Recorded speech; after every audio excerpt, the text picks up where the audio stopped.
So, bit of a random one today. Off the cuff video. I've only got my GoPro with me today, so you'll have to put up with that. But I'm going to be doing an MPG test on the Stage 2 Plus B58. We're going to fill the car up with stuff. I'm going to fill the fuel tank up. I'm going to set everything back to zero. I'm going to get straight out there, go on a long run, and see exactly what sort of MPG we can get and how many miles to the tank. So let's get straight out there and get onto it.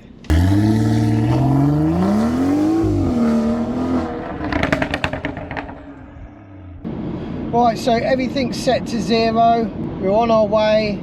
Let's see exactly what MPG figure the B58 in this 340i Stage 2 Plus can produce on a long run. Because, you know, we all know that these cars are obviously great for the performance that they can unleash, but you know, this is real world testing. I'm not going to be doing 50 mile an hour in the inside lane, because let's face it, that's not a real world test. I'm going to be doing 70 mile an hour all the way, and yeah, let's find out. So I don't know about you guys, but I always find good music can help you stay awake, basically, because God, going anywhere between 50 and 70 just feels so slow, let's face it. Why can't we have the Autobahn where we can just, you know, do a really good speed and get moving without having the fear of losing our licenses? I mean, I've already seen 2 police cameras on my journey already, and you know, why? There's 3 lanes on the motorway. You know, these cars are capable easily of doing 155 miles an hour, and I get it, you know, safety, but surely the rules should be changed with the relative safety of vehicles. But yeah, for this we're having to do 70, so better get some tunes on.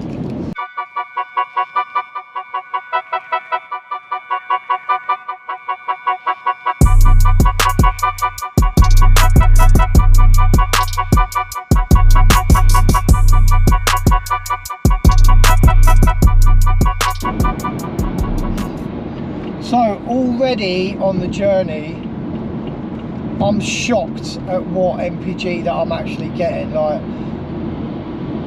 I tried this once before, and it was before I got a map on the car, and I'm getting better MPG with a Stage 2 Plus map than I was getting before I had a map on the car, which is absolutely nuts. So going back to the Autobahn and what I was just talking about, I remember it was the first time I'd been out to Germany, and at this time I actually had a Citroen DS3, a little diesel, and it was perfect for that because it was so economical. And I was doing a little trip around Europe with my then girlfriend, now wife, and yeah, it was really frugal. I was getting well over 60 to the gallon. It was cheaper than flying on it. But anyway, we got to the Autobahn in Germany, and I was doing the maximum speed that little DS3 would go. It was literally limited. Well, I don't even think it was limited. I just think it couldn't physically go any faster. And I remember I was doing 127 miles an hour, and I was cruising doing 127 miles an hour, and I was actually in the middle lane, and I was overtaking, you know, slower cars, basically the elderly, that in this country would probably be doing somewhere between 45 and 50 in the inside lane, and they were doing 80 in the inside lane. And I was in the middle lane overtaking at 127 miles an hour. Lovely, dry, clean weather, clear view, see what's straight ahead. And all of a sudden this noise just went past me.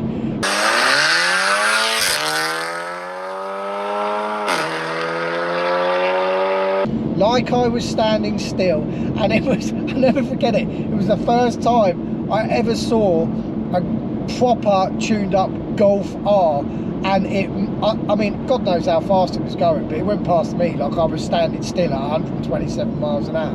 But I think the point I'm trying to make is that, you know, if the elderly in Germany are doing 80 in the inside lane, why the hell can't we be doing 80 in the outside lane?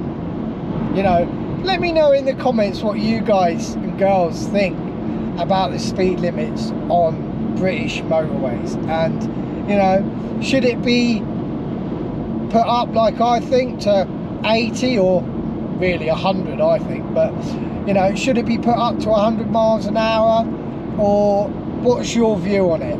You know, yeah, I get safety, but you know, cars and vehicles have come on a long way since the days of, you know, the 70 mile an hour speed limit, and you know, we've got smart motorways and everything else in place now. So personally, I can't see any problem with it going up to 100 miles an hour in the outside lane.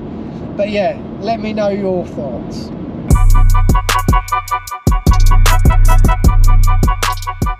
Just touching on this about people sitting in the outside lane, or in the middle lane for that matter. I've got a little message for all of you out there who are unsure of whether you're doing this or not. Now, my wife always says this to me, and I totally agree with her, right? If there's one person behind you, they're the problem. If there's more than one person built up behind you, you're the problem. So move over and let that person pass. You know, even if there is only one person behind you and they're up your arse and want to get by, at the end of the day, it's safer for you to move over and let them by. So move over and let them by. What do you think about people who sit at 60 or even 70 in the middle lane, or again in the outside lane when there's nothing in front of them? Does it frustrate you as much as it frustrates me? Let me know in the comments. I've done about 130 miles now, and I'm just feeling it a little bit, so time to stop, hit the restroom, grab myself a coffee, and then yeah, we can get straight back on the road and continue the journey and see exactly what MPGs we're going to get. I'm absolutely shocked, to be honest, by what we've got so far on this. It's insane. As always, I like to park as far away from anyone else as possible. So running to the services, I'll be back in a minute, and don't forget to hide your valuables, because you want them when you come back.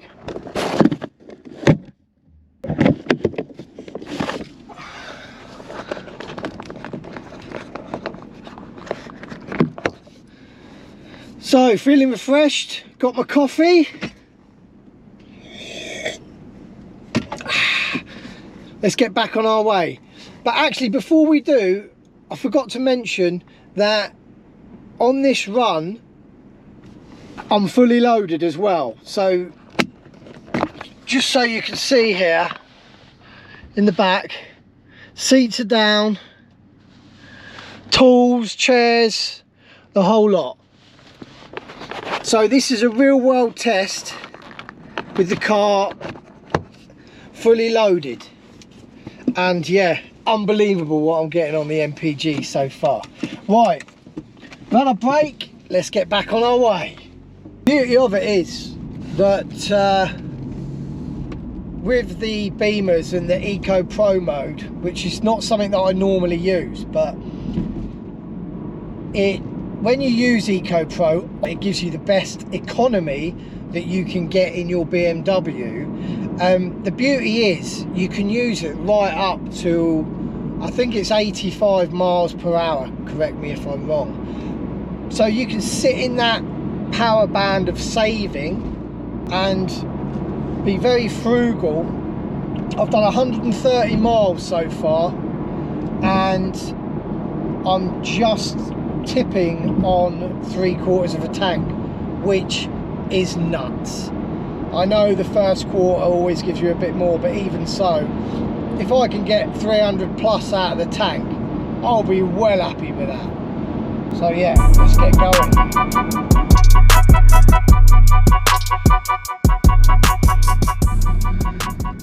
So then, we're coming to the end of the journey, and we're done. Let's have a look. We've done 186 miles here, and I am absolutely chuffed with the end figure that we've got on this.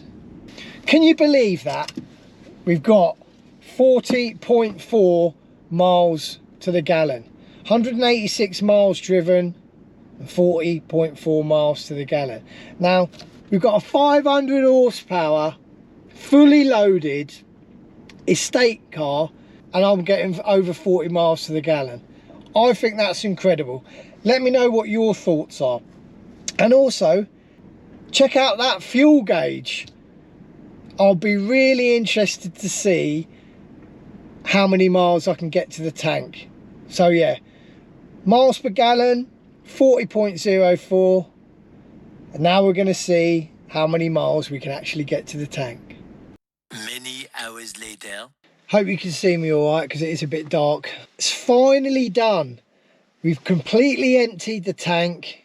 We've had a mixed bag of driving. I've done around 350 miles on the motorway, and I've just done around under 100 miles on your regular local driving, you know, short runs to work or dropping the kids off at football or whatever. So a good mixed bag, and we had an incredible 40.4 miles to the gallon on the motorway over around 350 miles, which is, I think, is impressive on its own. And we've also had, I've managed to get out of a full tank 430 miles, which I think is blooming epic. And the total MPG with the motorway and the local driving is 33.2, which again is a really good figure. I mean, you know, don't get me wrong, I have had a few runs out down the back roads and enjoyed myself.